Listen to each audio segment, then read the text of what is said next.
has been a robust and organized U.S.-Cuba solidarity movement. Thank you to the comrade because I definitely forgot. Appreciate you. But there has been a U.S.-Cuba solidarity movement for as long as Cuba has been blockaded by the United States. People who believe in social justice, people who believe in fighting against war, fighting against sanctions, fighting against attacks on civilians, have been organizing in solidarity with the Cuban Revolution here in the belly of the beast.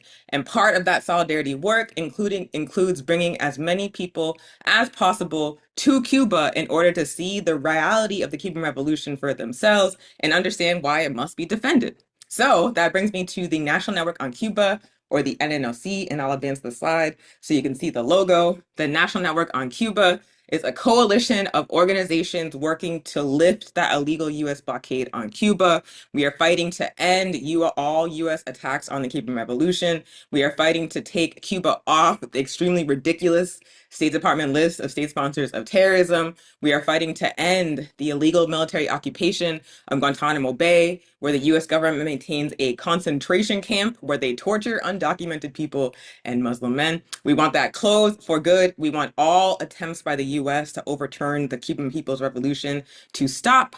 And part of the way that we carry out that work, part of the way that we bring new people into the U.S.-Cuba solidarity movement is with the May Day Brigade. The National Network on Cuba is responsible for organizing the U.S. contingent of the International May Day Brigade to Cuba every International Workers' Day.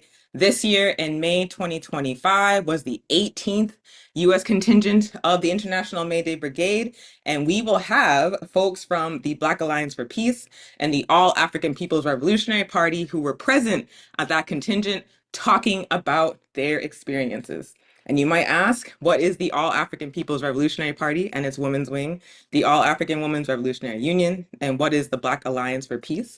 Well, the APRP and the Black Alliance for Peace are both revolutionary, African, and anti-imperialist political formations. That means that those of us who participated in that 18th May Day Brigade contingent were not just going as individuals, we were going as members of revolutionary African organizations, and it impacted how we showed up. It impacted how we experienced Cuba, and we're going to talk to you about that today. If you want to learn more about the All African People's Revolutionary Party and the Black Alliance for Peace, you can check it out on the website aprp-intl.org, as well as blackallianceforpeace.com. And I'm going to pass it to my comrade Anna to continue with the introductions and also talk a little bit more about the Black Alliance for Peace. Peace, y'all. I'm Anna. I am part of the Black Alliance for Peace NYCNJ Citywide Alliance.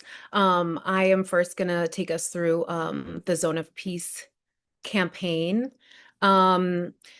So the Zone of Peace campaign comes from the January 2014 meeting of the heads of state and governments of the Community of Latin American and Caribbean States, where they declared Latin America and the Caribbean should be respected and seen as a zone of peace.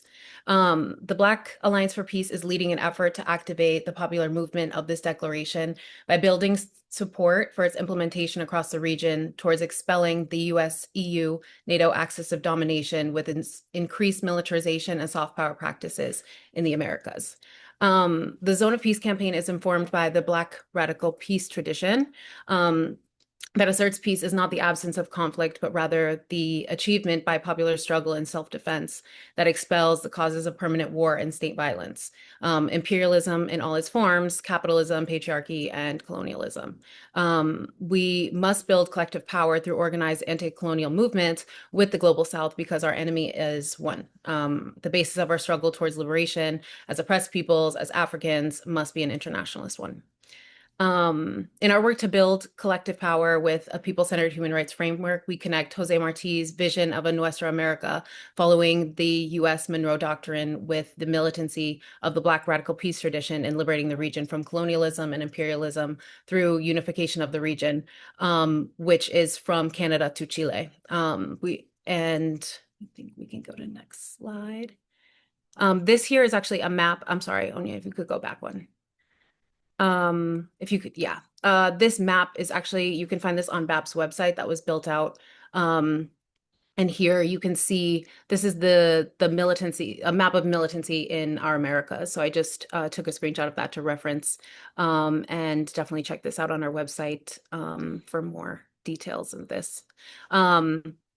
So, um, sorry, lost my space. So we must organize our collective and against our collective enemy and build alternatives to build self-determination, popular sovereignty, and dignity.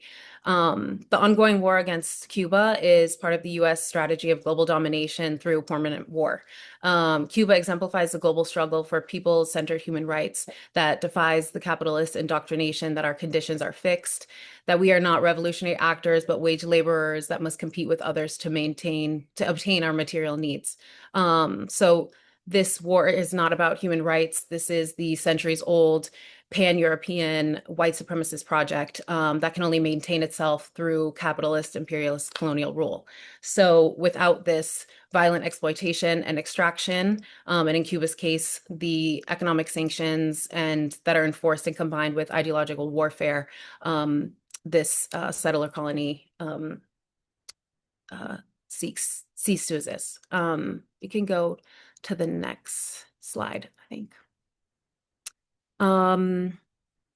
So despite these genocidal tactics, Cuba continues its critical role in the global anti-imperialist struggle through various means, medically, militarily, and materially, or in Fidel's words, internationalism in deeds and not in cheap speech making, because they understand the interconnectedness of our struggle, of having one enemy. And like them, we must understand that to actualize self-determination and sovereignty for the global South and working classes, that we must dismantle the cause of this endless warfare, which is the US, EU, NATO axis of domination. So our demands are the call for end to the militarism and war. And we've witnessed this in countries like Venezuela more recently, especially increasingly, Nicaragua, Bolivia, and Peru, whether that's interfering with elections, coups, military intervention, in order to serve and maintain U.S. interests, namely over resources in the region. And these deny our sovereignty and regional peace. Our demands include returning, as Onya mentioned, the illegally occupied Guantanamo Bay to Cuba and ending imperialist sanctions that have attempted to crush the Cuban Revolution. So this is using a people-centered human rights framework. We aim to build alternative institutions and centers of power by building a people-centered campaign that coordinates anti-imperialist and pro-peace organizations, parties, and other movements across the region, as well as strengthening our collective consciousness and establishing people-centered America's wide coordinating structures, ultimately to expel this US, EU, NATO axis of domination. So I will actually believe on the next slide, but I want to, should I pass to introduce other folks first, maybe? Corinne. Okay, hello, I'm Corinne. I am with AAPRP, and also with the All African Women's Revolutionary Union as well, and I'm based in Houston, Texas. Yeah.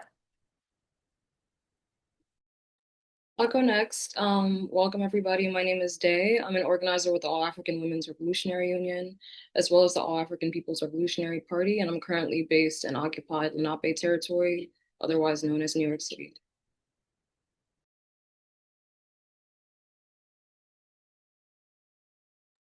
I guess that just leaves me. Jasmine, she, they pronouns. I'm based in DC, so I'm in the Black Alliance for Peace, DC Citywide Alliance. I'm also a part of PACA, Pan-African Community Action, which is one of BAPDC's membership organizations.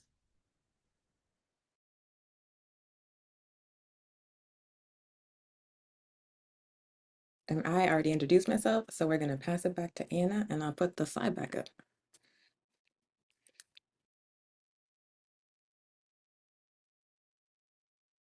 Okay, we are now going to jump into media warfare. Corinne and myself. So we just kind of wanted to actually start by asking folks that are in the room to put into the chat different things that they've heard about Cuba, whether that be about the blockade, travel, racism, any kind of narratives or things that you've read in the news, seen on social media, etc. that either you know now is not true, or just to get a understanding.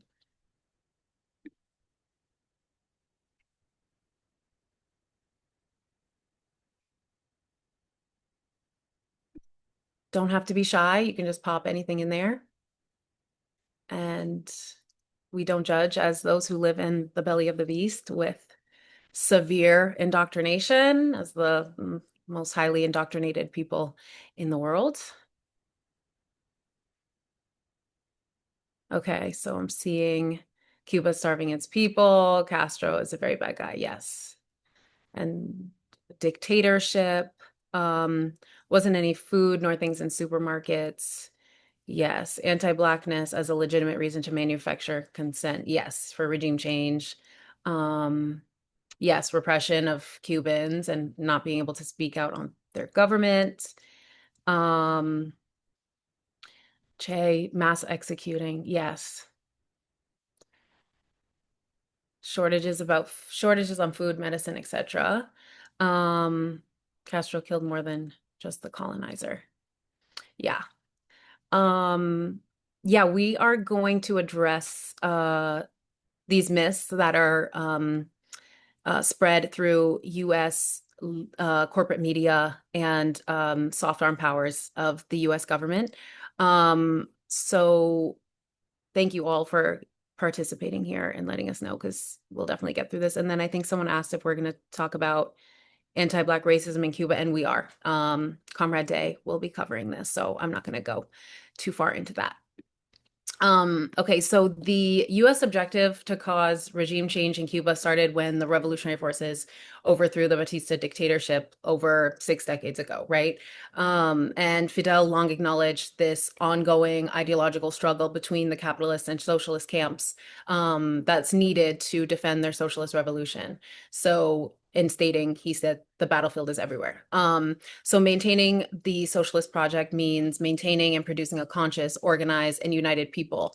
And we'll kind of get through why, how the US continues to spend millions of dollars for its intelligence agencies to create fake media, NGOs, and other soft arm elements to continue this mission of regime change in Cuba.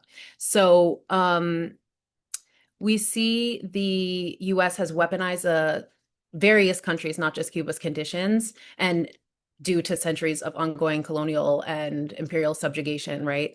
And uses this to promote the need for democracy and human rights in said nations, simply to interfere and to continue to repress these nations in favor of their geopolitical interests.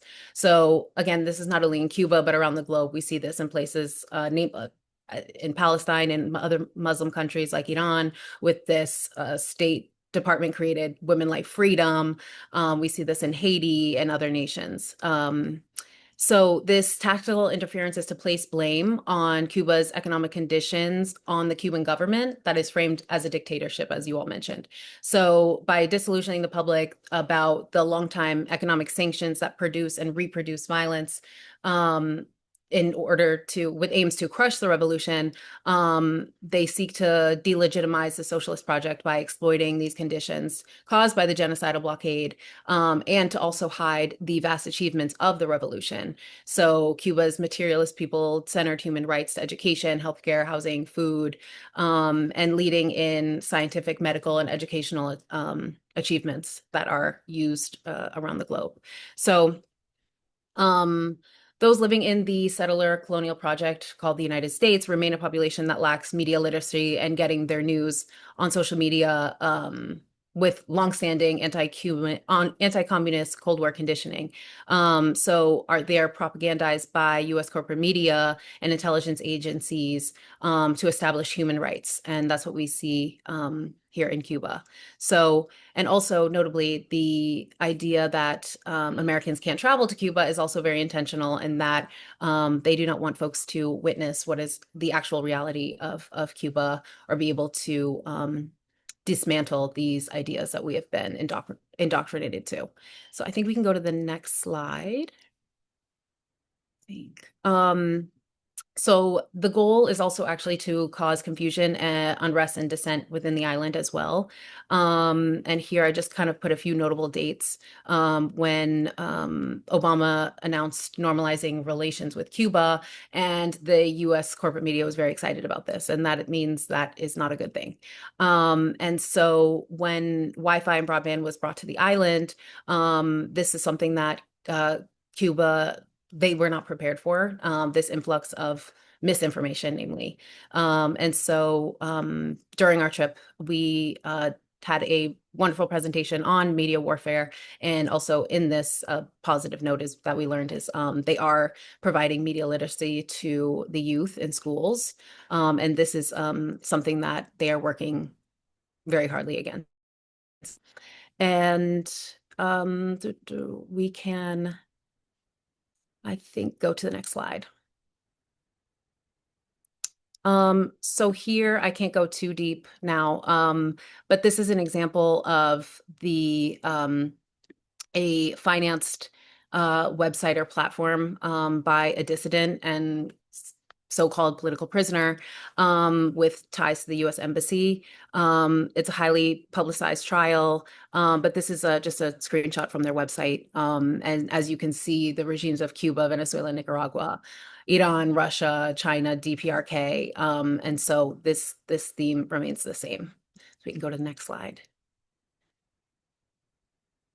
So here, this is NED. I can't go too deep, but I will say this was created in 1983 under Ronald Reagan. It operates as a nonprofit, and it's ran by current and former American officials, funded mainly by U.S. Congress. So this is a CIA-tied organization that funds opposition groups, and actually NED has financed 54 anti-Cuba organizations since 2017.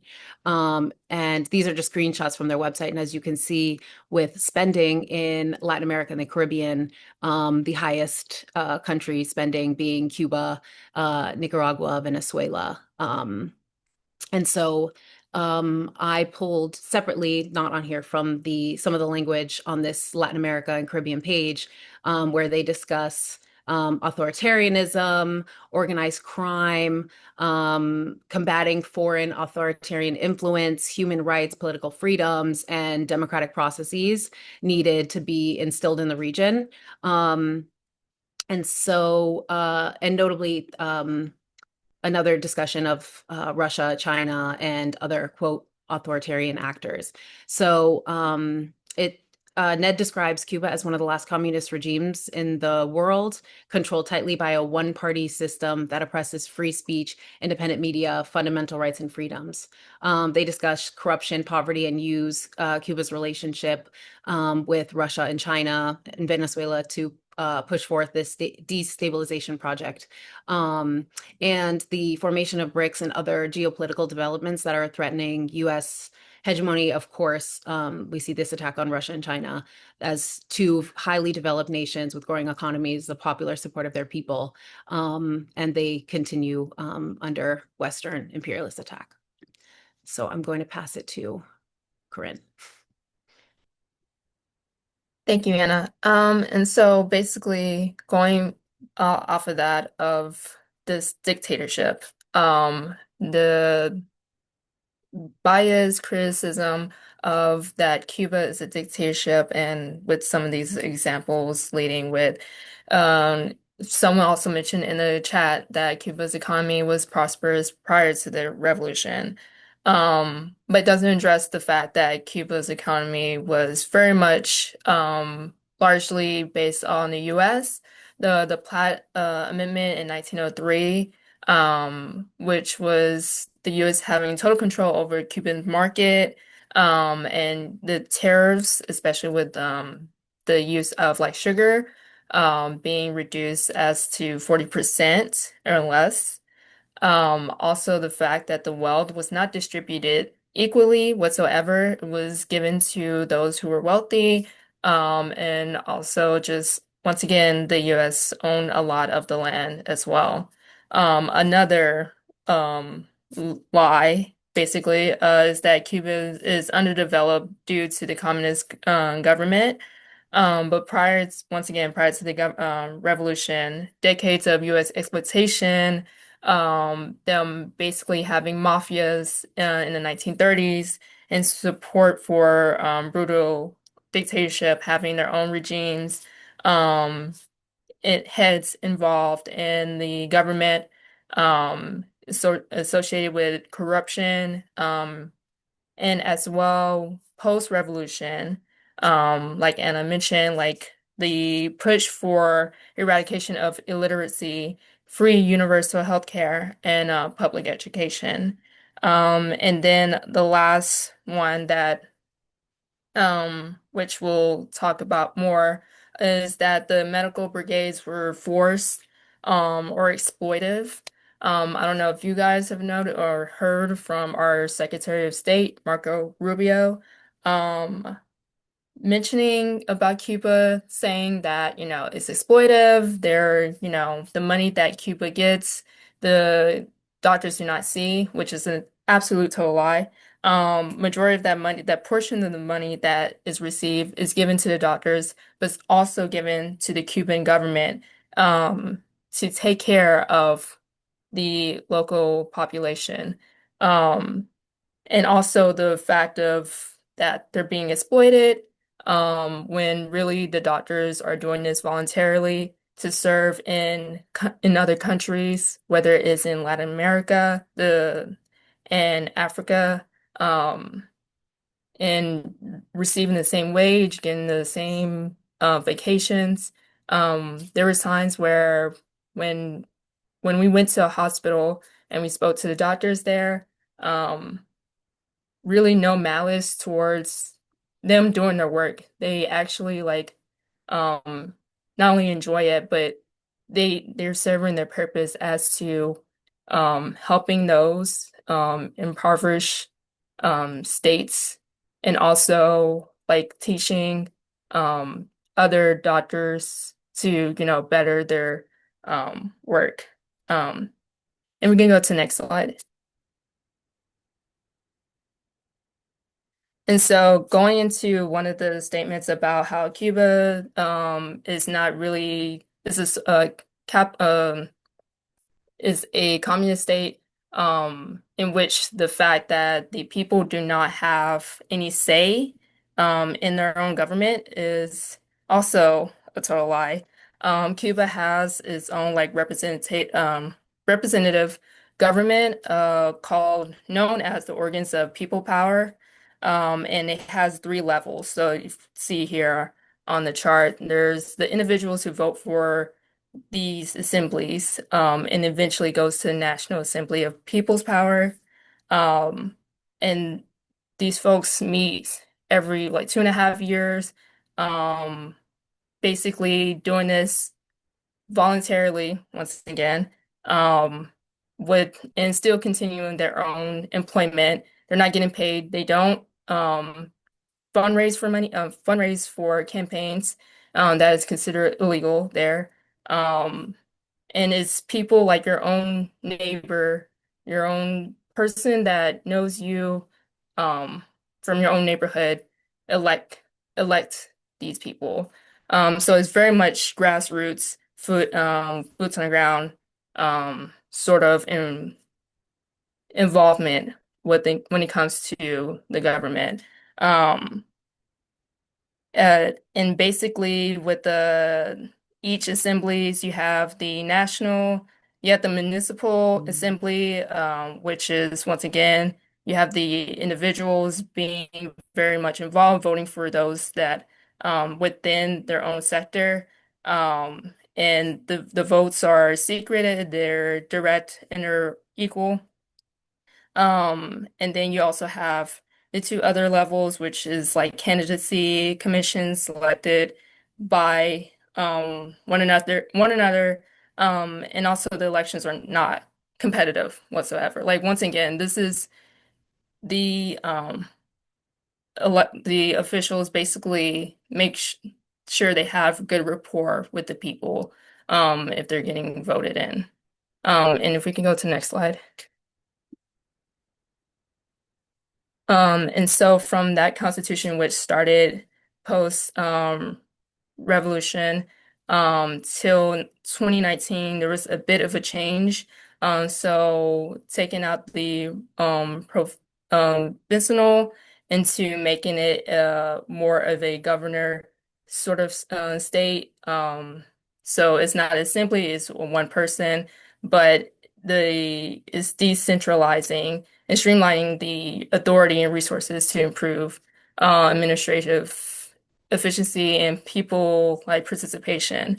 And we talk about this but when we're in Cuba, we met a lot of folks that were very much in mass organizations, such as like those in college, university, um, and talk about how they have um, large debates or just simple communication within their own organizations about upcoming laws or codes, um, and just like very much involved. And they exercise their right through like voting through the assemblies and voting through the organizations. So yeah, and I would pass it off to Day. Thank you, comrade. I'm going to be talking about Africa-Cuba relations. First and foremost, Cuba is African, and this is something that we got to see for ourselves. What I mean by that is 95% of Africans stolen from our continent and enslaved in the Western Hemisphere who constantly revolted from the moment that they were forced onto slave ships and forced to produce cash crops and maximize profit for the Western European metropoles were enslaved outside of the United States. Only 5% of those millions of Africans were enslaved in the so-called US. So for 5 centuries now, dating back to the beginning of the transatlantic slave trade, the West has profited tremendously from the exploitation of Africa's human and material resources, and Cuban history is reflective of this. Cuba actually has the second largest population of Africans in the Western Hemisphere to Brazil. And before 1959, under Spanish colonization, Cuba was a foundationally racist society which utilized slave labor to produce wealth for Spain, which eventually handed Cuba off to the US down the line. Africans in Cuba have resisted colonization since the minute they touched Cuban soil. This was the case in the US and the South, which wasn't isolated from Cuba or Latin America at large. In fact, African anti-colonial resistance in the South became so untenable that Africans in the US would be sent to Cuba. On this slide above is a picture of a statue in Cuba honoring Carlotta Lucimi, an African woman who led the 1843 slave rebellion in Matanzas. And this is in stark contrast with the United States, which has statues all over the place and monuments honoring genociders, slave owners, and rapists. So Cuba's history is revolutionary, and Cuba stands 10 toes down on that, honoring the legacy of all those who fought for Cuban liberation. Before the overthrow of the US-backed Batista dictatorship, and this is naturally the case in a slave society, Africans did not live in dignity. They were slaves, and they were denied basic access to basic necessities, denied the right to basic education, and this economic and social reality was transformed entirely because of Africans who played a large role alongside indigenous people in liberating Cuba.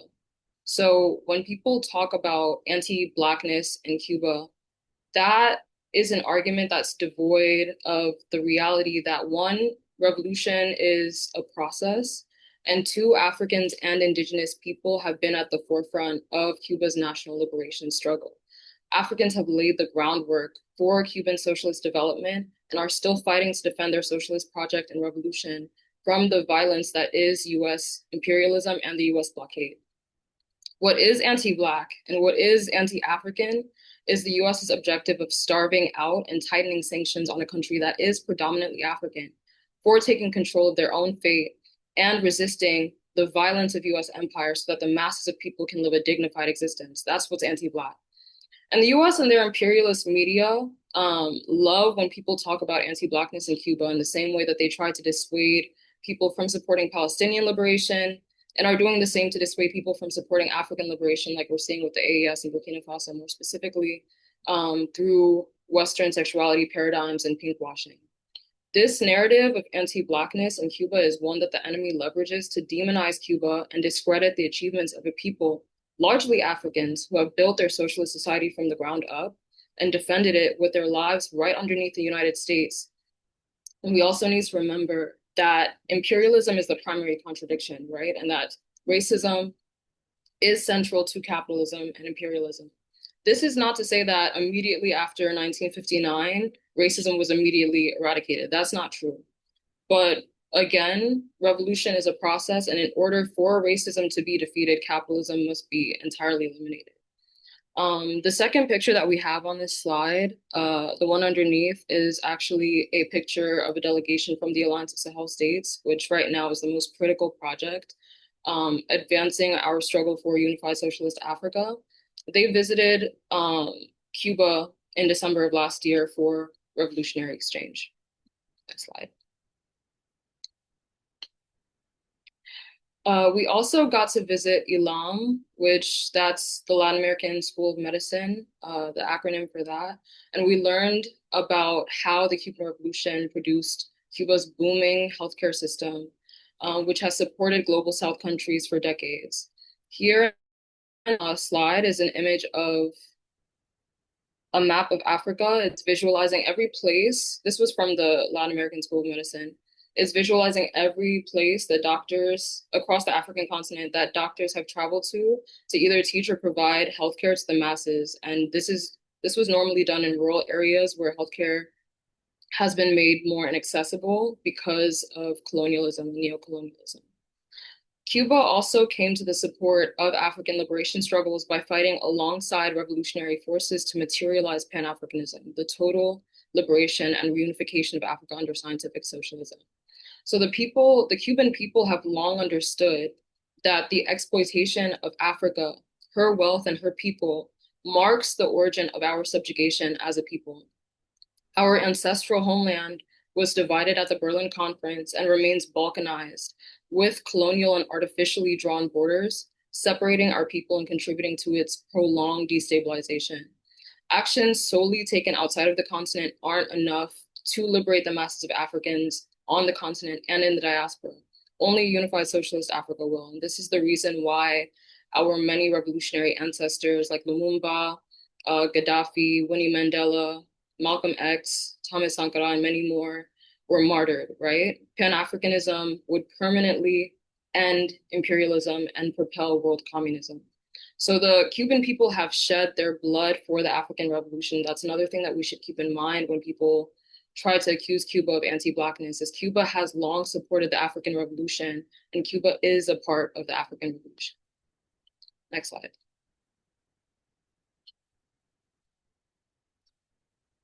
Oh, there was a first slide to this. I think it's after now, because this is the continued one.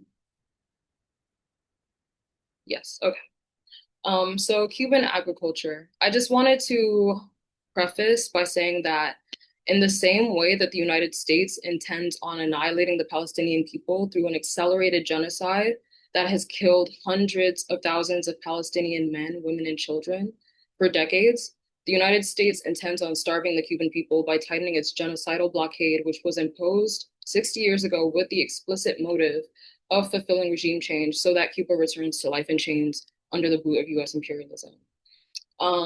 The US blockade has severely stunted Cuba's agricultural development, preventing the island nation from having access to fertilizers and machinery, while also limiting the availability of food.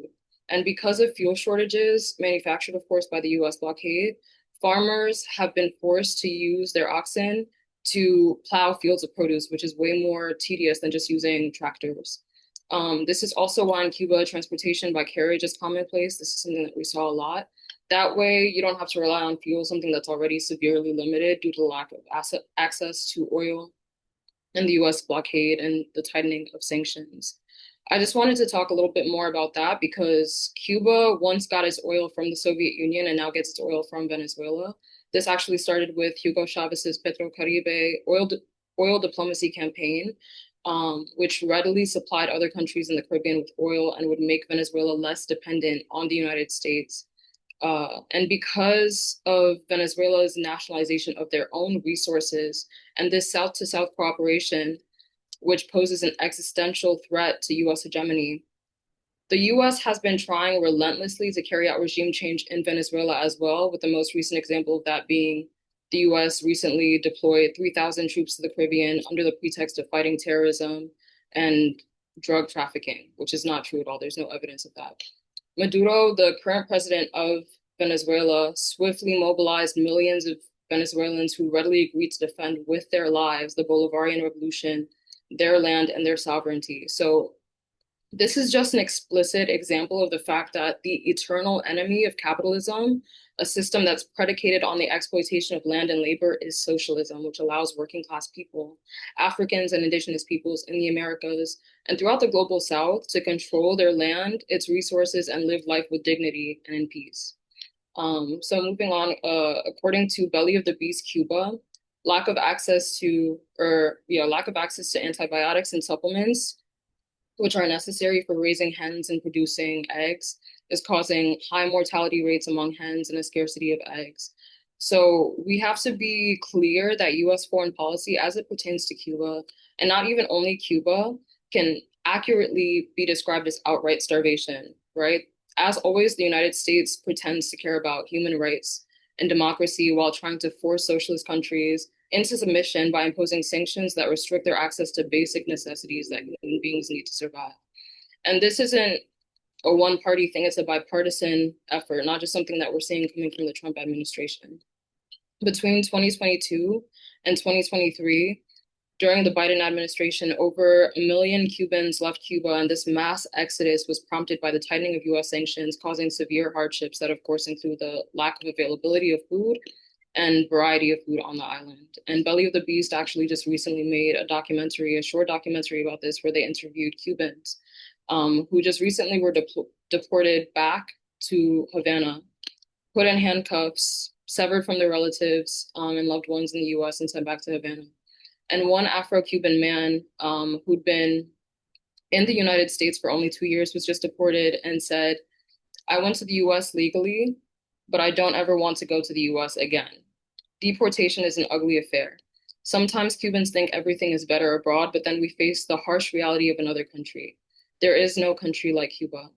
So the US wants Cuba to surrender to its violent and genocidal attempts to undermine Cuba's sovereignty. And this blockade doesn't only aim to hinder Cuba's economic growth, it also aims to turn the Cuban people away from Cuba, because the imperialists want to instill in the minds of the Cuban people that socialism is the reason for Cuba's inability to modernize.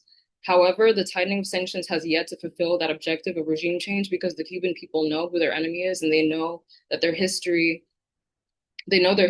and that they'll never return to life under US imperialism, as this was the reality before 1915.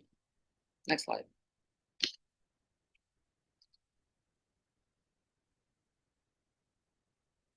Oh yeah, there's a second slide. I think it's out of order. Yeah. Okay, so still, dignified and internationalist Cuba, which refuses to allow the US to isolate her from other countries, has leaned into South-to-South cooperation. An example of this is Vietnam has been helping Cuba with rice production and sharing expertise in farming practices to promote agricultural output and food security. As the United States continues to isolate itself on the international stage, global South countries are laying the groundwork for a multipolar world, one free of US hegemony and US dollar dominance. And BRICS, namely Russian and Chinese investment in Cuban economy, will help Cuba recover from this genocidal blockade in the coming years. On the top here is a picture of Vietnamese farmers and Cuban farmers with huge bags of rice. And the bottom picture is a picture of the president of Cuba, Miguel Diaz-Canel, in Moscow visiting a statue of Fidel Castro this year in May, following the massive May Day demonstration that we actually had the honor of taking part in Havana. He was there alongside socialist leaders like Nicolas Maduro, Ibrahim Traoré, to commemorate the defeat of Nazi Germany by the Soviet Union. And I wanted to talk about this a little bit because one of the reasons why this was such a historic celebration is because of the time that we're living in, right? We're living in an era of the decay of US empire, and Russia understands that the same war against fascism persists today, with the United States backing Ukraine as a proxy in this war against Russia. This is important to note because Cuba's struggle against US imperialism should be understood within the broader context of the global struggle against imperialism, as nothing happens in isolation and a lot is actually happening right now. So over the years, this war between the US and Russia essentially has become increasingly unpopular, even among the masses of Ukrainians who've suffered massive losses and were used virtually as cannon fodder to keep the United States on top. Earlier this year, I think we saw Trump sat in the White House with Zelensky, where he berated him, and Ukraine was actually coerced into signing a mineral resources deal that would concede oil, gas, and other minerals to the US amid defeat. And just recently, we saw that Trump met with Putin in a meeting without Zelensky. And this tells us a lot about how the United States has been unable to succeed at weakening Russia and China because Putin for a very long time couldn't even travel to the United States. And in that meeting, it was reiterated that Ukraine would have to adhere to a long-standing post-World War II policy of denazification and demilitarization, both things that the United States is directly responsible for, especially following the 2014 coup in Ukraine, where the United States started backing the neo-Nazi government that's currently there. This also goes for the Victory Day parade in China as well that we just saw recently, a couple of days ago, commemorating the 80 years since the end of World War II. And this was also attended by the Cuban president, Miguel Diaz-Canel.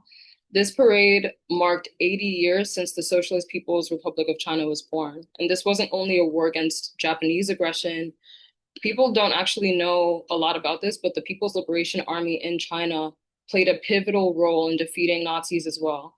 And it's important to note that Nazi Germany was actually inspired by the United States' model of settler colonialism, its enslavement of Africans, and more topical era of apartheid during Jim Crow.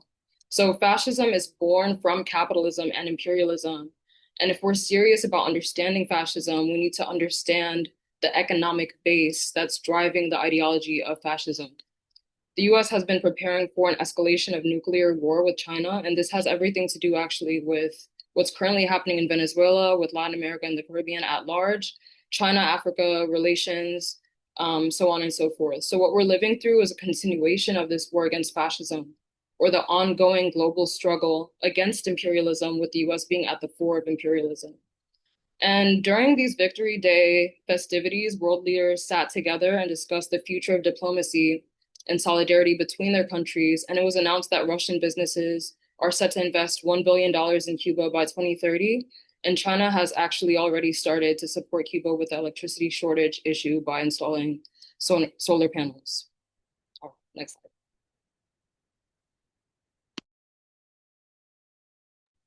All right, thank you, Day, for the rich information.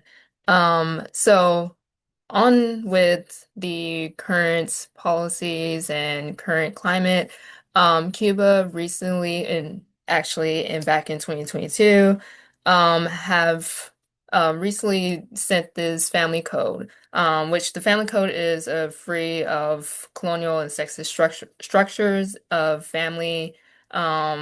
People have liberty to define their families, not limiting to marriage, blood relations, or numbers, but recognized by the duties and responsibilities. So it's replacing this 1975 code, and making sure that folks who form a family without discrimination, legalizing same-sex marriage, and allowing such couples to adopt children.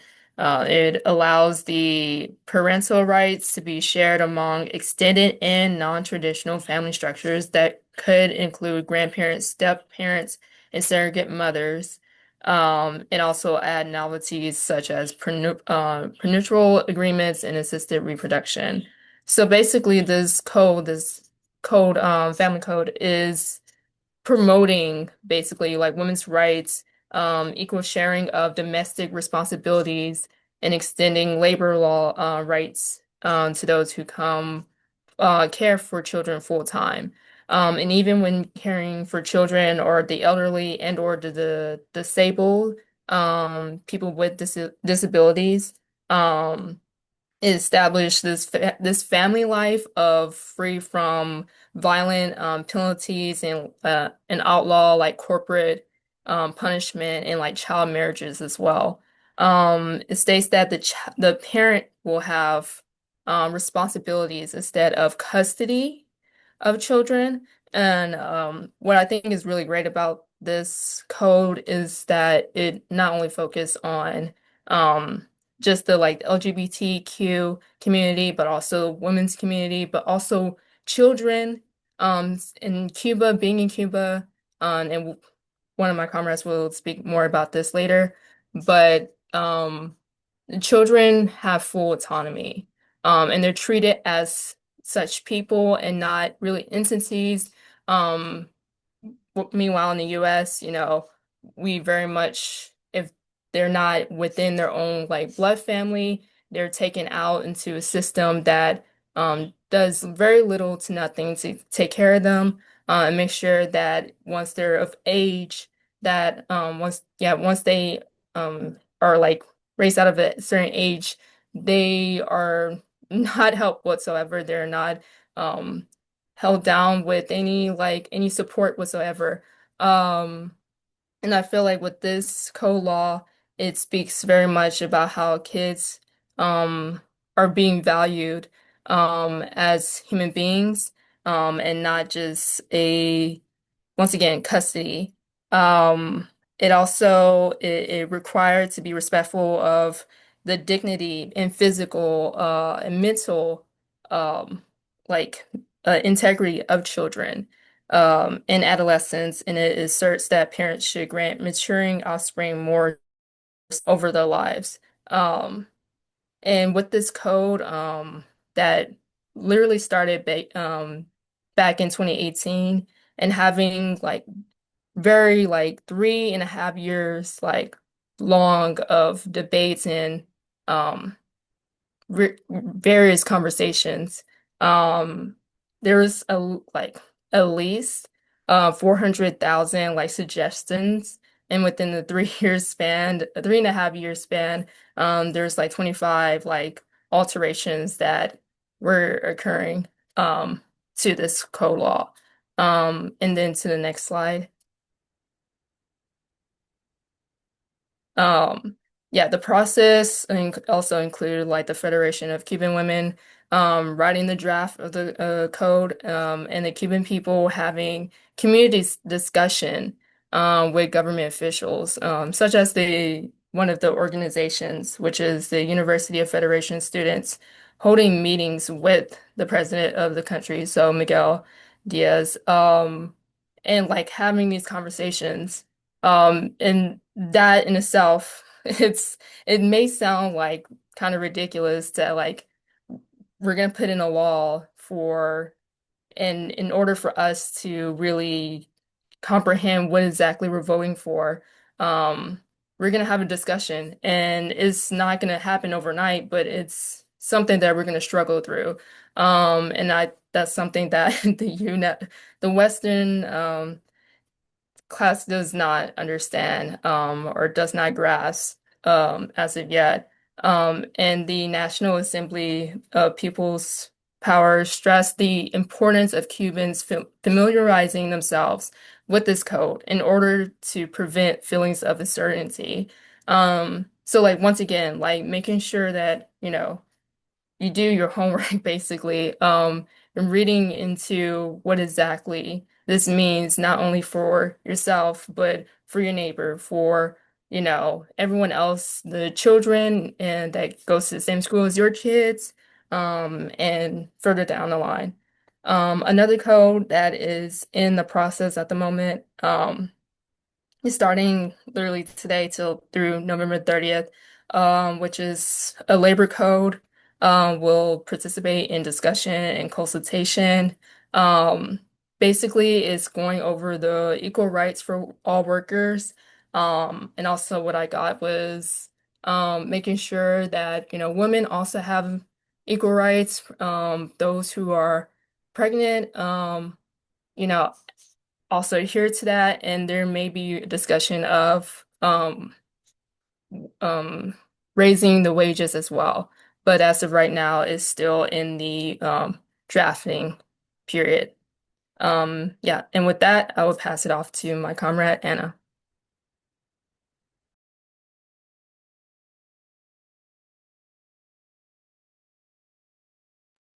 Unmuted, sorry. So I'm going to cover education. Sadly, we are really tight on time, so I'm just gonna breeze through these first few slides so we get through everything and have time for Q&A. So here, so the successes of the Cuban Revolution can easily be recognized by looking at their education system. And here I mentioned Jose Marti, who created the foundation of revolutionary education on the island and popular education, the importance of that in the process of self-actualization and identity and culture. So we could go to the next slide. Here I just kind of highlight this continuative process of analysis and reform that has been enacted since the revolution. So first with the free and nationalized school system and the literacy campaign of 1961. Because as children of Marti, they understood that consciousness is raising consciousness is the of priority in maintaining the socialist project and revolution. So, and just wanted to highlight too that Cuba has always prioritized scientific research and the free nationalized education system, as well as this prioritization of research has remained even through all economic conditions, including the special period in the 90s with the dissolution of the USSR. So if we can go to the next slide. So here are just some higher facts about the education system. So it is the third largest portion of the national budget. There is a celebration of the arts and also technical schooling too. So everywhere we went in Cuba, we were first greeted by singers, dancers, child performers. We even went to a community project that was for an after-school program for children where we saw clowns and singers that were of all different sizes and ages.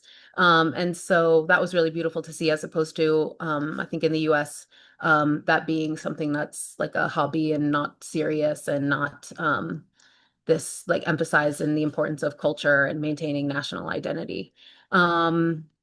And of course, have to speak to the effects of the blockade on Cuban education. So the economy is very reliant on tourism, and we've seen a rapid decline over the last few years, as well as the largest immigration wave in history, with the Cuban population decreasing by 14% between 2020 and 2024. And then there are, of course, material scarcities in the schools, which include books, uniforms, computers, pencils, markers, etc. That was part of our requirement in going to Cuba in this brigade, was to bring material aid, and that included aid for schools who are seeing these shortages. And then, of course, power outages, as we've discussed a bit throughout, and as well as equipment for technical schools, and not being able to participate in global research and collaborate with countries in research and development, namely by not being able to get visas to travel to different conferences and things like this. So we can go to the next slide. This was, we visited the University of Informatic Sciences. So this was part of the Battle of Ideas period and social programs enacted by Fidel in the early 2000s. They have undergraduate, graduate, and doctoral programs. They've developed their own software. So that's something we see because of the blockade, and also in advancing a socialist project when and developing their own software, their own technologies, because the US does own a good amount of software. And I think it's 10%. I hope I'm being honest. I think if they're 10% of a component in like in tech, Cuba is not allowed to use whatever piece of tech that is. So only that 10% that prevents them from using it. And we were presented with this local, regional, national framework that the university uses to improve Cuban society. So namely education, health, biotech, and of course, like things like cybersecurity that are of course needed, as we discussed with media warfare. And we can go to the next slide. This is just a shot of part of the campus. It's very large. It's on, I think, over 250 hectares of land. And the students are equipped and trained in like a work study format where they're participating in live research projects. Real research projects that they are part of and participate in. And they are prepared to work within 7 companies after they finish their degrees. They can also get certifications, and they have different levels of programs. And they do accept foreign students, and they want to increase this amount. And this again speaks to Cuba's internationalism in training not only in the scientific fields, but also exporting educators into various parts of the global South in this joint anti-imperialist struggle. We can go to the next slide. So I'm not going to be able to speak about this, even though I want to, but Day did kind of discuss Cuba and China relations. And I just want to say very quickly that the university, at the Tech University, they did talk about AI. So Cuba has this opportunity to lead AI development because they have such skilled scientists and researchers in this field.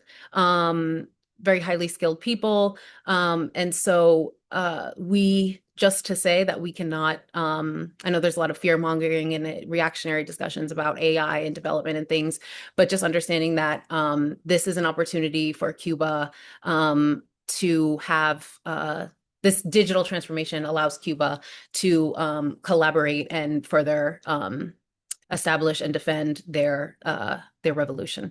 So I'll just say that. Next slide.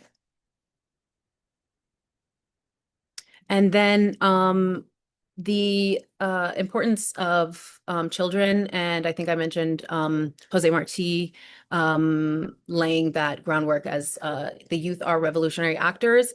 And so we visited a school that had disabled children, and we got to hear, this is their front entryway where you can see they're learning, as opposed to in the US, the ahistorical and indoctrinating process that is education from early childhood.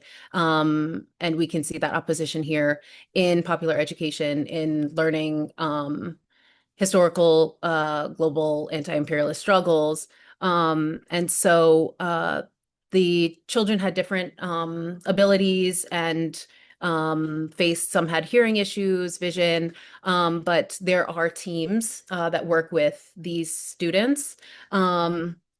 And we got to see how they build skills within the school. So, and these are genderless skill building, like carpentry or sewing. But most importantly, I think it's interpersonal skills, and for children that are disabled, that we often see in the US as very isolated and not having the infrastructure or support to really make them into productive, dignified members of society. That is the complete opposite here in Cuba, and with a socialist education system. So they are teaching the children to have skills to be able to be helpful in their families at home, and to for independent skills so they can one day have their own family. Yes, we can go to the next slide. I think I'll close out. Here are just some photos of the school. So this is actually a garden where students learn to harvest and work the land, and what is produced goes into their school lunches and their school meals. And a few children are housed because they are not from the district, so it goes into feeding them. And then some of the projects of the creative projects of students as well. Next slide. And just more pictures, and I'll close out and pass to Jasmine.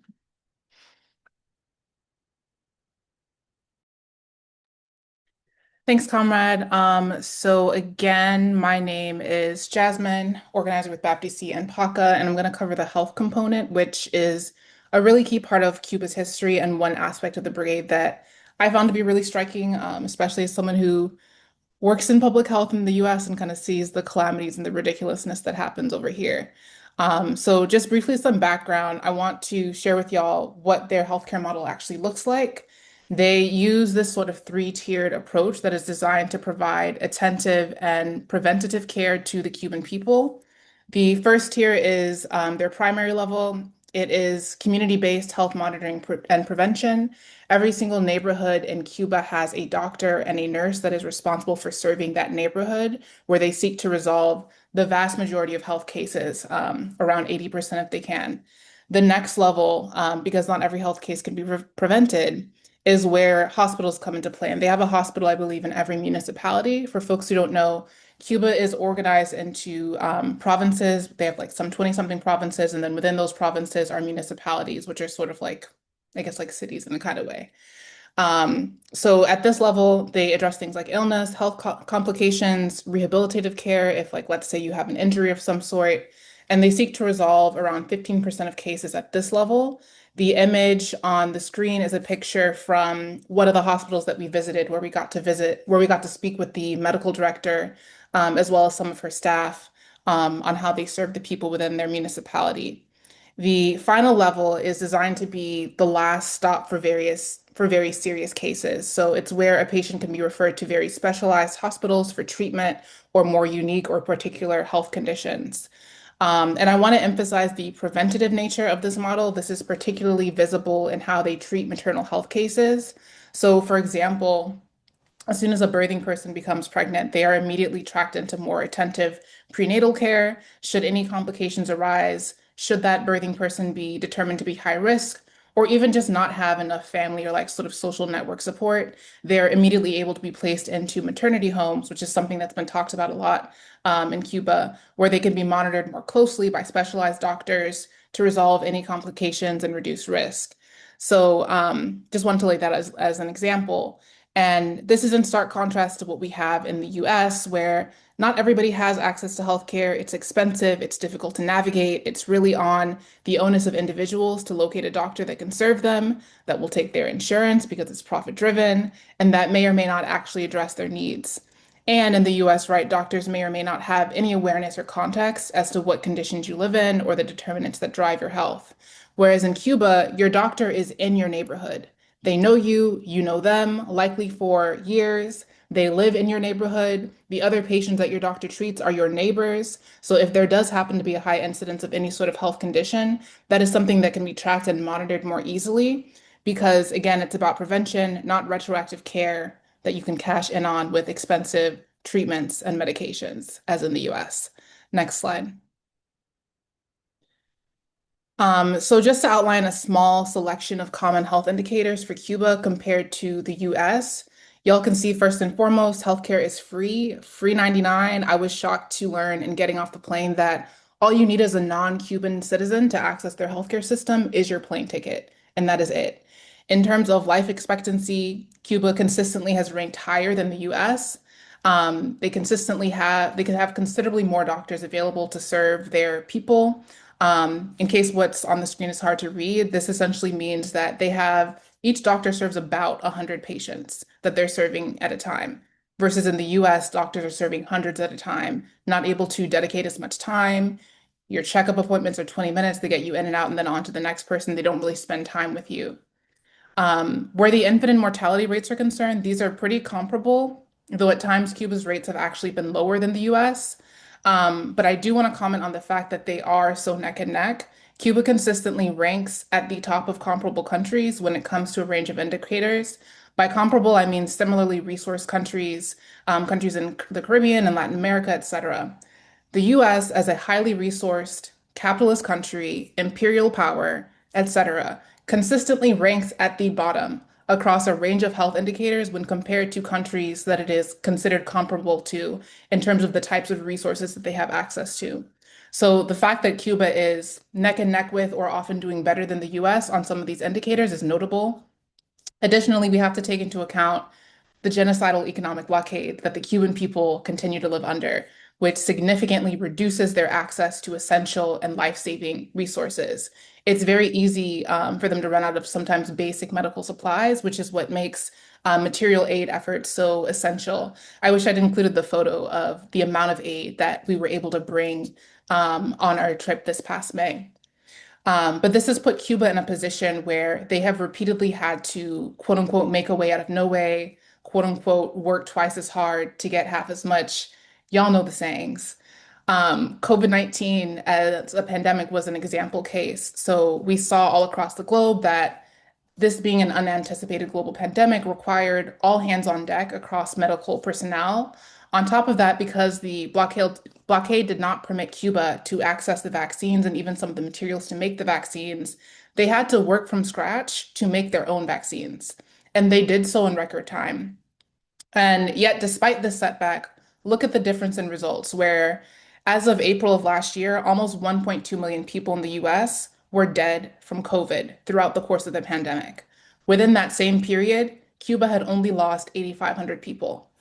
And that's throughout the entirety of the pandemic up to that point. Next slide, please.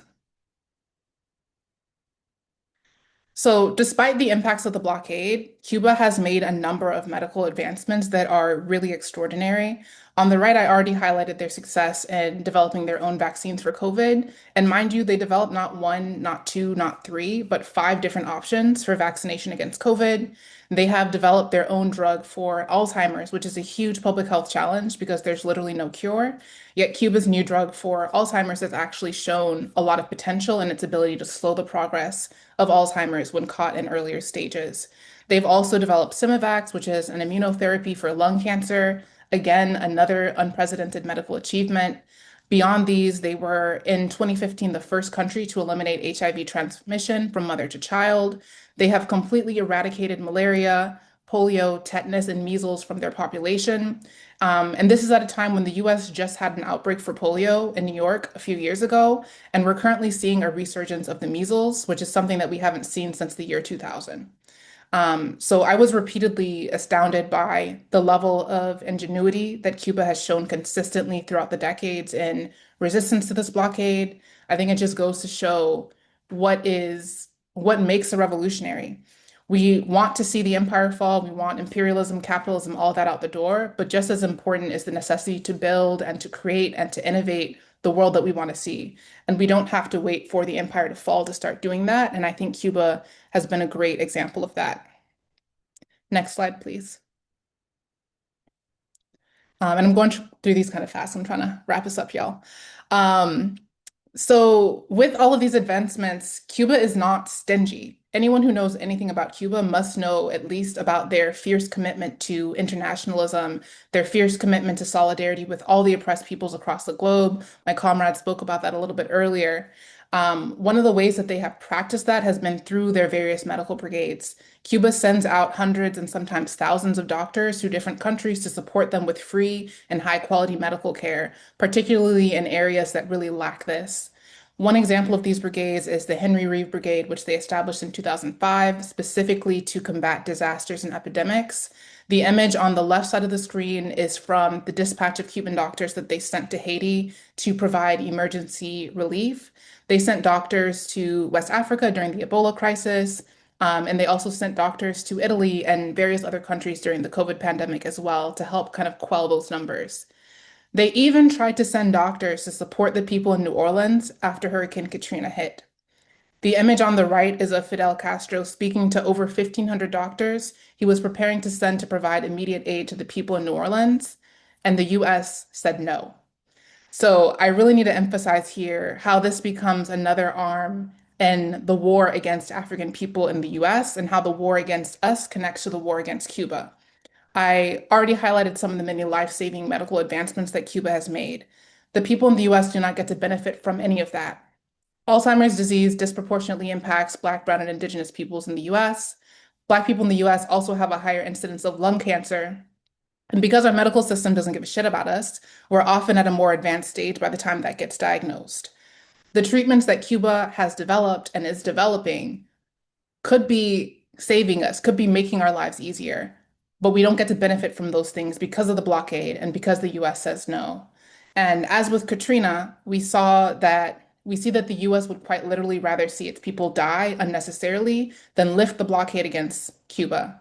So this both reflects their war on us as well as how we Africans in the US and the working class become a casualty of the war against Cuba and other countries because blockades, economic sanctions, etc., we know to be methods of war. The last thing that I will touch on the next slide really quick. A couple of my comrades spoke about Alam already as well. But just want to highlight again, this being another form of Cuba's medical internationalism. So again, Cuba has a phenomenal medical system. It's comprehensive, it's preventive, it's innovative, despite the blockade, despite the things that they lack. And they're eager to kind of share that. So in 1999, Fidel conceived of creating this Latin American School of Medicine, also known as ILAM. And this actually came out of the success with the medical brigades that they've had over the decades, as well as their desire to do more in solidarity. Because solidarity is not just about quote unquote helping people, it's about giving people the tools to be able to help themselves. It's about providing aid, support, resources, etc., that respect their independence, that respect their fights for self-determination and their aspirations towards liberation. And so Cuba trains doctors from all over the world for free with the intent that they return to their own countries and support the health needs and the efforts of their own people. So the image on the screen is from our visit to Alam during the first week of the brigade, where we got to explore the school and hear from the students and why they chose to study at Alam. And you can see some of the flags from the places that they were representing. And there were a number of like really powerful comments and speeches shared. But overarchingly, the students spoke about why they chose to come to Alam, their pride in where they were coming from and how they intended to serve when they went back. And they resoundingly condemned the recent narrative that the US has been propagating that Cuban medical brigades are a shield for US terrorism, which is some more just bullshit propaganda that the US has come up with. So I'll conclude there. I hope I didn't go through that too quickly. And then I think that up next is just our Q&A for folks to ask questions. Yep, that is correct. So thank you so much, Day, Anna, Corinne, and Jasmine for the wonderful, informative report back. Now we are going to open up the space for a discussion. Any questions that came up for folks, any things that you want to learn more about, this is your opportunity to dig deep. So people have been dropping questions in the chat. I also have like some sample questions because usually what happens during Q&A is people are like really shy. So we got to break the ice with the questions. So a question I have for the comrades is, can you give a specific concrete example of how the blockade affected the daily life of a Cuban person that you met during the trip?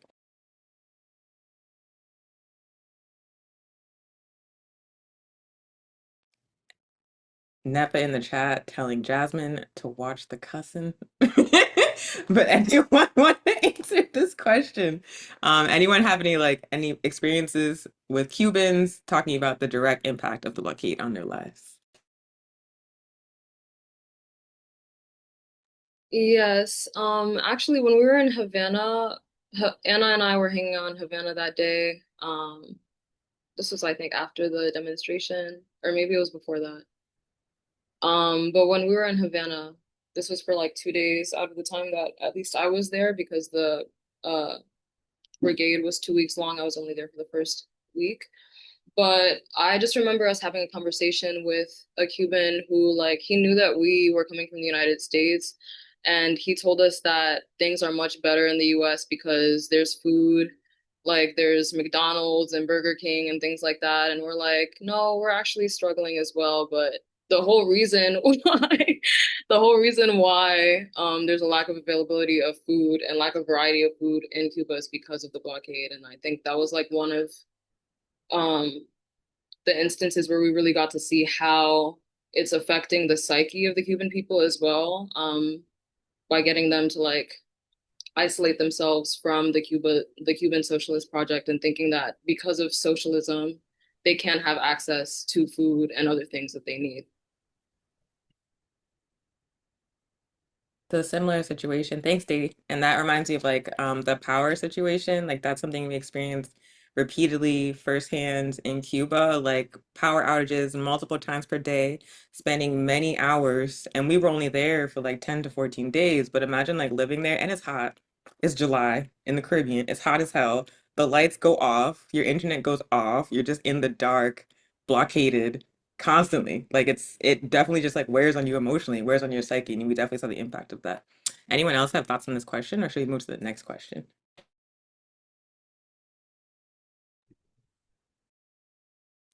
Ooh, we have a question in the chat. Let's see, let's see. So from Erickson, he is at, or they are asking, I'm wondering what the cost would be to visit Cuba with the Vencemos Brigade, and is my dear mother permitted to travel with us? So I can answer this very quickly. It's usually around like $1,500 to $1,700. I think it was similar for the May Day Brigade this year, and that includes your flight from Miami to Cuba and from Cuba to Miami, as well as like everything that happens on the ground, like where you sleep, your food, travel, etc. So like that's typically the range. And both the National Network on Cuba and the Vencenos Brigade offers scholarships to make sure that we can get poor, working class, colonized African people there, and you do not have to be a member of an organization to participate in the Vencemus Brigade or the May Day Brigade. But Another you'll question. be itching to join one right after. What's that? But you'll be itching to join one right after. Yes, you should. You should be activated by the Cuban Revolution and get in the struggle. Another question from a comrade. Lots of questions related to travel. How can you travel to Cuba as a U.S. citizen? Are they still banning folks from traveling? So you can travel to Cuba, that is your legal right. I don't remember when they ended the ban on travel, but I'm sure it was some years, if not decades ago. It's just that you can only go to Cuba under very specific designations. So you can't go there as a tourist, you can't go there as a vacation. Coming to Cuba, so like you would tell Cuba that you're coming as a tourist, but leaving, coming from the US, we traveled specifically under the designation of support for the Cuban people, which generally means that you're going there to do some sort of support service work. So that is your legal right. Don't listen to anyone who tells you that you cannot go. You can go. You just have to get your paperwork straight. Thank y'all. All right. What does a typical day look like on the May Day Brigade? And beyond the formal meetings, like what was the atmosphere like? What was and how different was it from the US?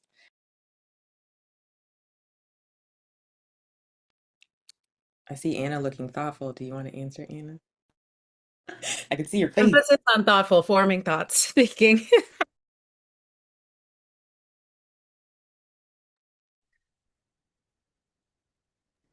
I guess just initially, and maybe I'll let someone else even jump on like the full day, what a full day looks like, but I will just say that also since I thinking of education and the process of education, this being as opposed to being in the US, like a revolutionary exchange. That's what the May Day Brigade is, but also just being able to be educated as like in a revolutionary exchange, right? Like it's not and dropping that point that I kind of skipped over in my section of just in the US, we are just taught like and we're not taught to with this, we're not given the skills of critical thinking, or we're not supposed to ask questions.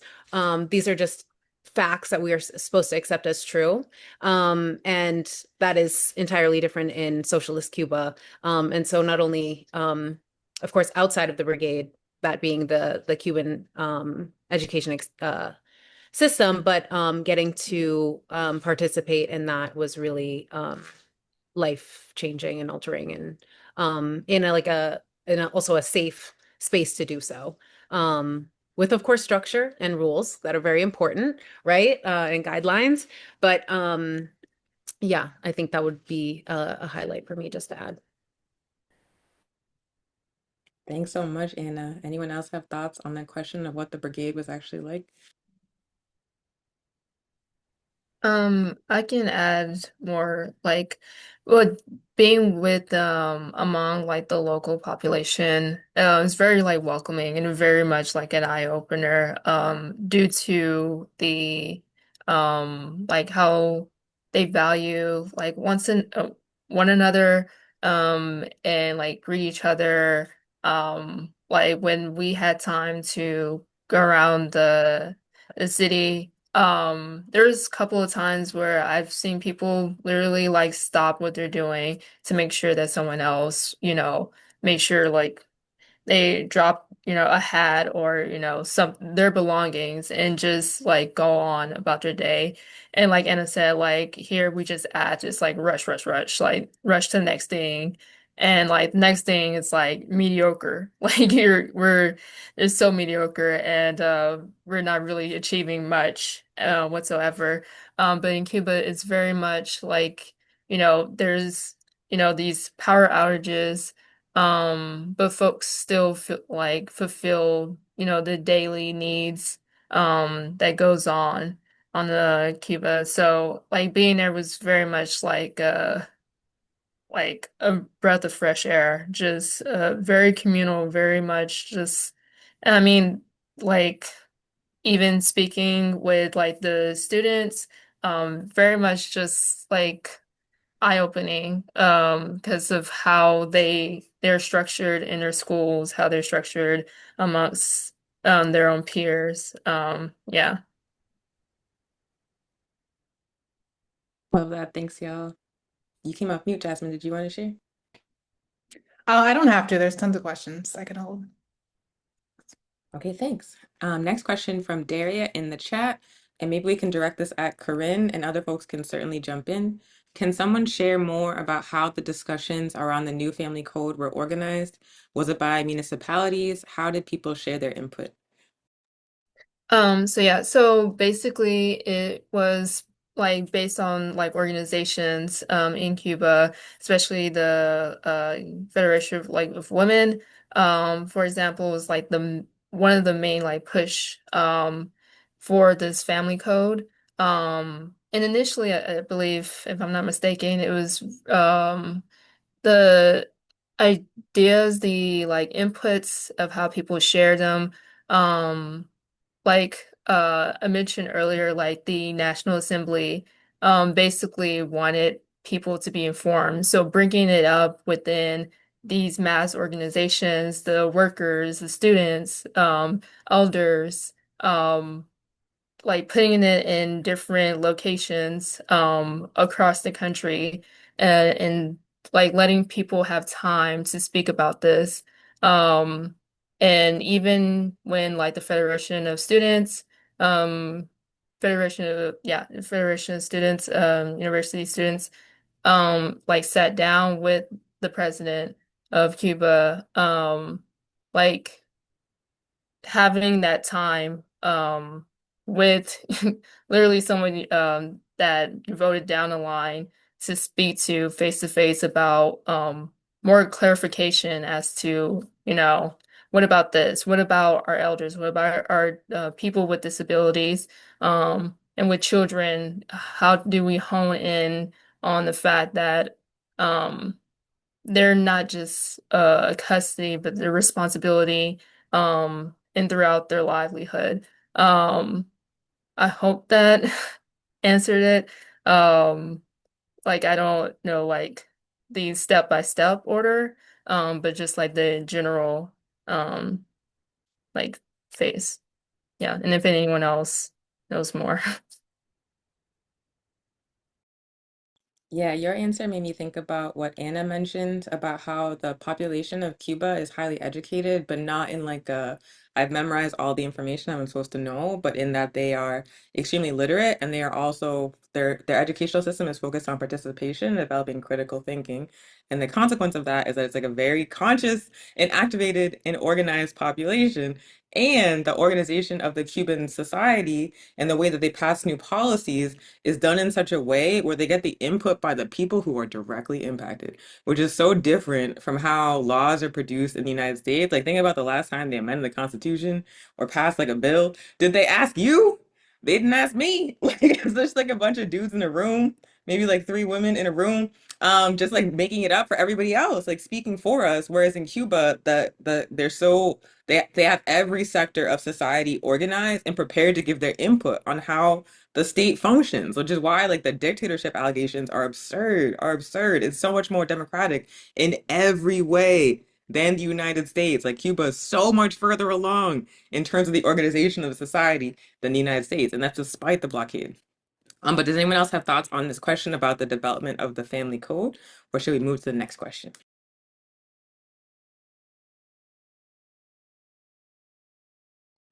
If not, I'm going to go to the spicy question because we're all Africans. We're African organizations doing this report back. This was addressed in this presentation, like the common allegations of anti-Black racism in Cuba and whether it has like an impact on the revolution, or impact on the conditions of Africans there. Should we not support Cuba because Cuba still is still racist? All that kind of stuff. So, would folks like to speak a little bit more about anti-Black racism in Cuba? Does it exist? What does it look like? What should our position be towards it as African people living in the belly of the beast?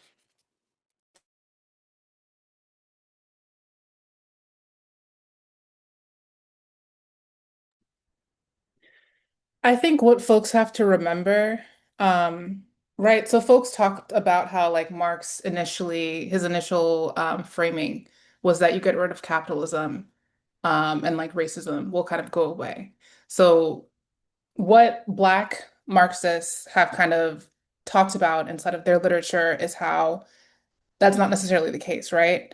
But I think it's important to remember that racism is a vestige of the colonialism that Cuba was forced to live under for a period of time. So in getting rid of capitalism, that doesn't mean that racism automatically goes away, but you can't get rid of racism unless you get rid of capitalism. And so understanding that Cuba's revolution is ongoing, that is one of the things that they are working to address actively, as they continue their revolution, continue to advance their struggles. Um, and so yeah, I wanted to say that there's one more thing I want to say, but I'm losing my train of thought right now. Oh, the other thing is that in terms of like it being embedded within institutions. So like whereas here in the US we talk about structural racism and that really being the way that we see racism so manifest within society, that does not exist in Cuba. Their structures are not racist. Their institutions are not racist. Racism remains in sort of cultural realm in terms of like interpersonal perspectives on people. And that is something that they're working to address. And like we got to visit with some of the government programs that are working specifically to address that aspect. But yeah. Thanks so much, Jasmine. Excellent answer. And I also wanted to call back to Day's part of the presentation where the comrade mentioned that African people played a leading role in like the entire process of developing the Cuban Revolution. We were rising up against Spanish colonialism alongside indigenous people. We were fighting, like we were like the lead force in the Cuban War of Independence from Spain, like people like Antonio Maceo, people like, what's the comrade's name? Juan Moncada, Jose Maceo, or rather Juan Maceo. There's all these Africans throughout the history of the Cuban liberation struggle who were always the leading force. And the reason for that is because Africans existed at the bottom of the colonial hierarchy alongside indigenous people, and we materially benefited by fighting for revolution, by fighting for socialism. So that like we have always been an intrinsic part of the Cuban Revolution as a project of Cuban national identity, as like a revolutionary identity. And so you have to understand Africans in Cuba as not like existing apart from the revolution, but as being agents of the revolution and like actively transforming their conditions.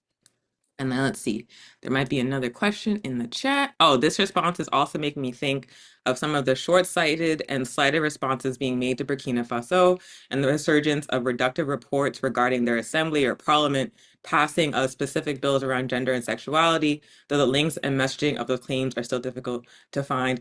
Thank you for pointing that out because it's absolutely correct. Now we're seeing people flip on the Alliance of Sahel states because of allegations that Ibrahim Traore passed like homophobic legislation. And also, thank you for pointing out this is not the first time it's happened. I feel like that claim comes up every couple of years, but for some reason, like this time around, it got traction. But yeah, it's definitely like a similar phenomenon.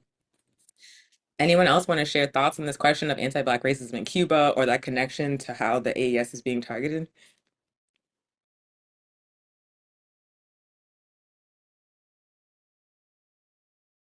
I feel like, Day, you must have thoughts. I be calling on people. I'm sorry, but I'm just going. I'm going with the people that I know have the heat. Yeah, I feel like everything I was gonna say, I'm not gonna lie, was said just now. There's nothing else I can I can really think about, but I'll raise a hand if anything else comes up. Cool. All right. And then James asking, where could I learn more about the Alliance of Sahel States? Well, a really good resource is the Thomas Sankara Center in Burkina Faso. If you follow Burkina Books on Instagram at Burkina Books, it's an amazing resource and it also will lead you to other resources. Also, some of the comrades are on the call, but the Coalition to End Imperialism in Africa on Instagram, it's Abbas Imperialism, is another good resource to follow, which will lead you to more resources to learn more about the AES. And if anyone else has other links, other references for the comrade, definitely drop them in the chat. All right, let's see. All right, I have another spicy question. Very exciting. Okay, so gonna ask a spicy question, but I promise it's in good faith. How do we engage people who raise the mistakes made by revolutionary Cuba while defending the integrity of their ongoing revolution? I'm referring specifically to Castro Cuba's support for the Derg during the Ogaden War. That is a spicy question, but it's a good question. Anyone have thoughts?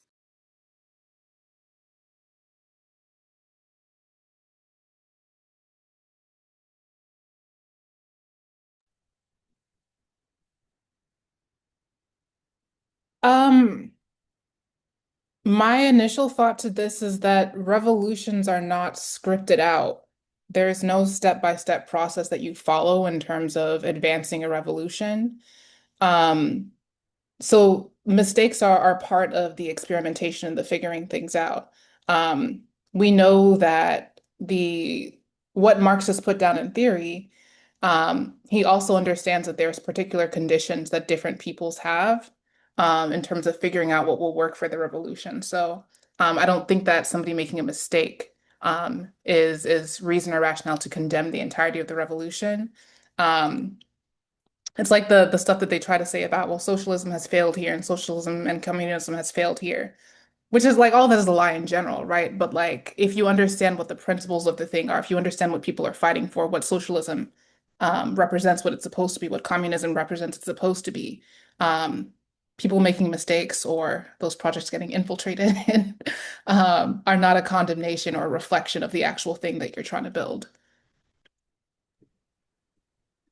That's I oh, go Yeah. ahead. Oh no. sorry. Yeah, I can't really answer to that one. But to like elaborate on Jasmine's statement, basically, yeah, like the dialectic material is different in every part of like wherever you are, and also the time period as well.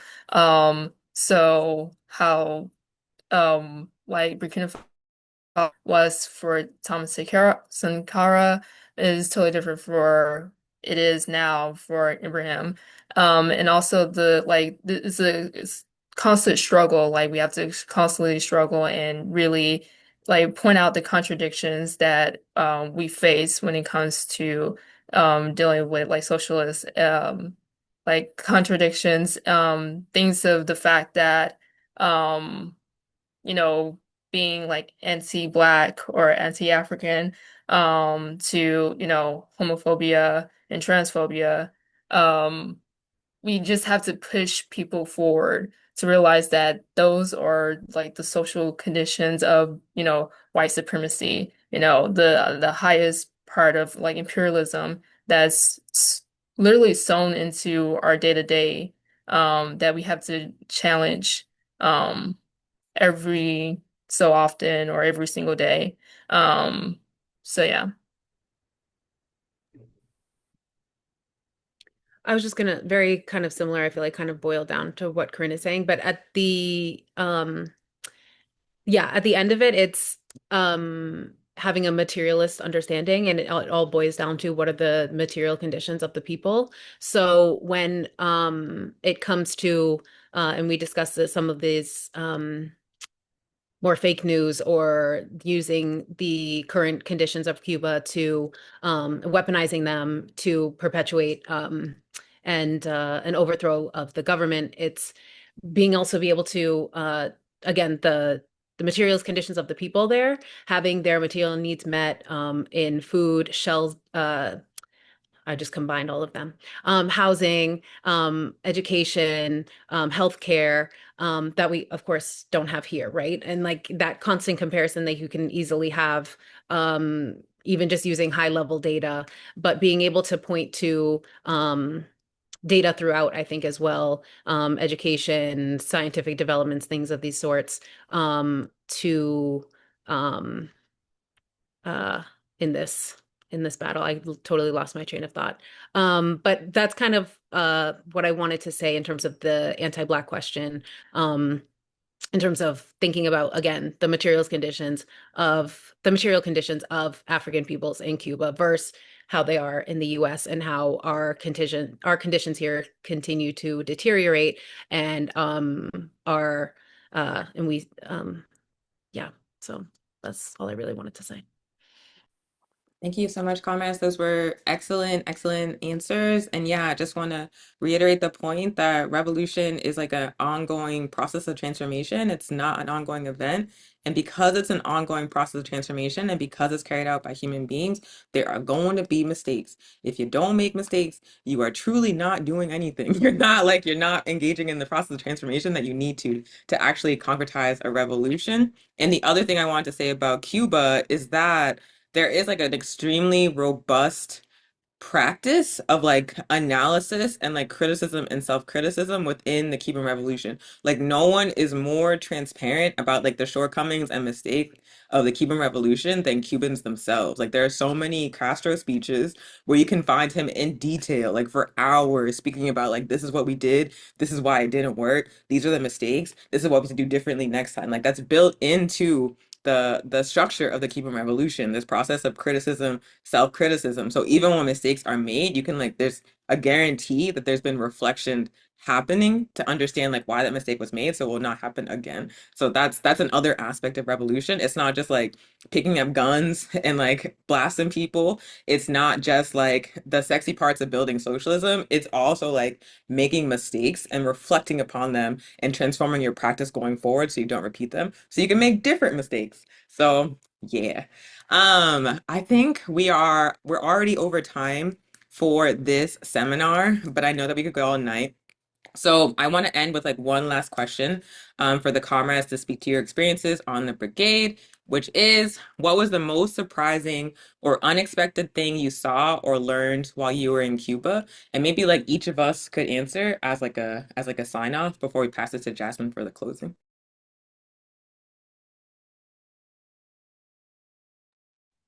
Something that just right off the bat, like that I think of is one of the days on the brigade, we watched a presentation on media and economic warfare imposed on Cuba by the United States. And in that presentation, Jose, I think his name was, he talked about how there are apparently media outlets only in Miami, Florida, only in Miami that target um Cubans who live in Miami, usually the more reactionary elements, and try to mold people's consciousness so that they don't, so that they can dissuade their people support for Cuba. It's literally just to target that specific population in Miami. And that was crazy to me because it's like the enemy just goes, they'll go the extra mile. Like they think of things to like things that we couldn't even conceive sometimes to sabotage socialist countries and undermine other countries' development and sovereignty. And that was just something that, like, to this day, I'll think about it and it's like, wow, a lot of the US isn't even aware of the fact that this is what goes on. Like, they have specific media only in Miami to target Cubans so that they can hate Cuba and Cuba's socialist project.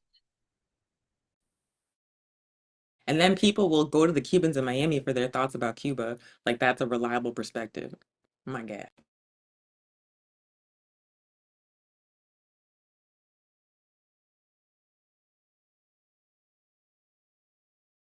Anyone else have an answer? It's okay if we don't. Daria is saying in response today, this is a huge reason why socialist countries ban Western media, not to repress their people, but to protect them from ignorance. They don't need to see Love Island. They need to build a revolution.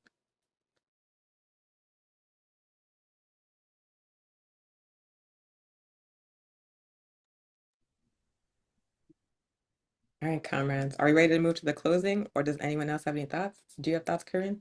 Yeah, I could say the most, like one of the surprising things, um, really it's gonna be like lighthearted and kind of silly, but like literally almost every like presentation or meeting, there was a performance. And it kind of blew my mind after a bit, like after the third, I was like, whoa, hold on. Like literally, when we went to Ilam, like um beautiful, like this guy was singing beautifully, like oh my, I thought I was in church for a moment, and I didn't even recognize that he was singing in Chinese. Like it blew my mind. Like I literally was just like, wow, okay, yeah, like they're barely like, it was amazing to be like hosted by just folks who want people to be in Cuba, to inform them properly. Like every, like when we were with the doctors, whether it was with a reporter, they took their time and spoke to us and gave us like step by step and like very detailed information about their day to day and how to counter anti-Cuba like propaganda. And it was just, that was like the most like dazzling thing to me. Because yeah, being once again, like we mentioned before, being very much not only literate, but just well spoken to like in great depths about your land. And even for the children as well, like the schools was just beautiful. Anna had in her one of her slides, um, literally right in the front of Castro um Ernesto, and like just nationalism, but also like people's power. So yeah, that was something. Love that. And actually, while you were talking, it reminded me of my most surprising thing. When we watched the professor speaking about media warfare on Cuba, the same professor that shared about the Miami only news outlet, he talked about a queer friend that he had, like a gay man who lived in Cuba, was like open, free, living his life, and then, wanted more economic opportunity, which is something that we've learned about a lot. Like people get free higher education, free advanced degrees in Cuba. And then will because of the blockade and because they just want more economic opportunity and they think they can get that in the West, will like defect and go to the United States. So that's what this gay man did, and he was detained in a concentration camp at the US border, like many people are when they flee the conditions created by imperialism and attempt to enter the United States. And the comrade that was presenting said that after like he was like locked up in the concentration camp, he experienced like obviously like oppression and abuse, including like homophobic abuse, but then was released into the U.S. And after he was released into the U.S., he started talking about homophobia in Cuba. That like again, his comrade in Cuba was like he was out He was living free. He seemed happy. He just wanted more opportunity. Went to the US, got held in a concentration camp, got abused for being gay, got out, and started talking about the homophobia of the Cuban Revolution. And like the takeaway was like to enter the United States, especially from a place like Cuba, you basically have to renounce the government. You have to renounce the Cuban Revolution, whether you want to do that or not. Like that's what the price you have to pay to come into the United States. And that's like precisely what the man was willing to do. And it just made me think about, yeah, like all these Cubans in Miami, all these Cubans in the diaspora who are held up as like the somehow correct or most reliable voice of the Cuban Revolution, where the meanwhile, like the Cubans on the island, most of whom are African, are like erased in silence. And so like the loud voices in the diaspora are talking about how bad it is and like helping rationalize the US government's attacks on Cuba. And it's literally like they're blackmailed into doing it or they're bribed into doing it straight up. So yeah, just hearing the way that the friend flipped, like connected so many dots for me. I was like, damn, they really like get people to sell out. That sucks. But anyone else have a surprising thing they want to share about Cuba before we pass it to Jasmine to close us out? I'll just say I don't think it's total like surprising, but my favorite part was actually the school for disabled children that was part of my portion of the presentation in that I think I got to mention it briefly, but there are for in all they use they analyze the individual child to assess the needs to that child, regardless of their disability or their ability, I should say. And then from that, because Onya, you kind of spoke to this highly analytical and on like process that we get to see throughout different sectors, and that includes in education. So these highly trained and constantly re-educated professionals and educators assess the needs of the students, and then from there create a plan for each of them in order to provide them with the skills and the resources that they need to thrive as an individual and again be a part of a productive member of society down the line. And then that also includes working with their families in this program so that this holistic view of education that yeah, it also includes getting resources for the children that they need. I think we were visited by one of the children who had the cochlear implant, and obviously the blockade makes this really difficult to be able to get them resources like that they need. But yeah, that was a great experience. I'm happy to share mine and then close us out. Many striking experiences in Cuba.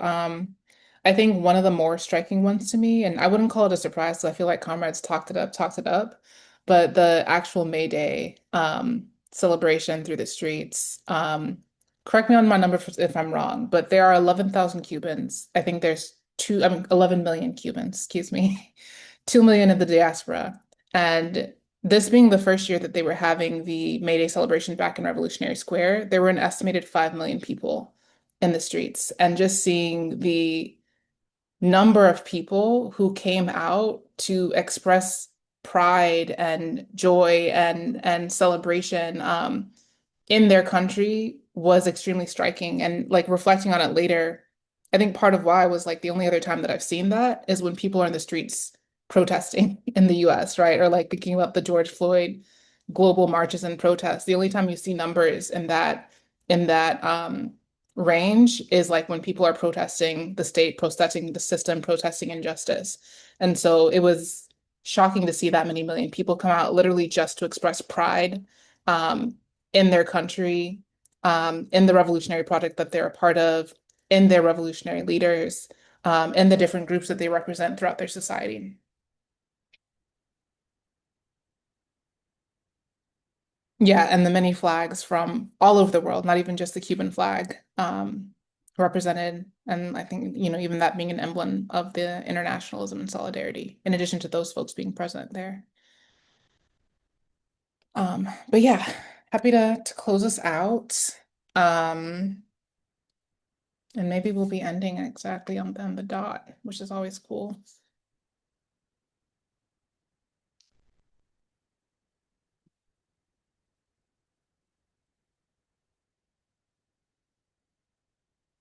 Want to close us out, Jasmine? Home stretch. Oh, I thought you were going to reshare the slides. Oh, that's right. One second. Thank you.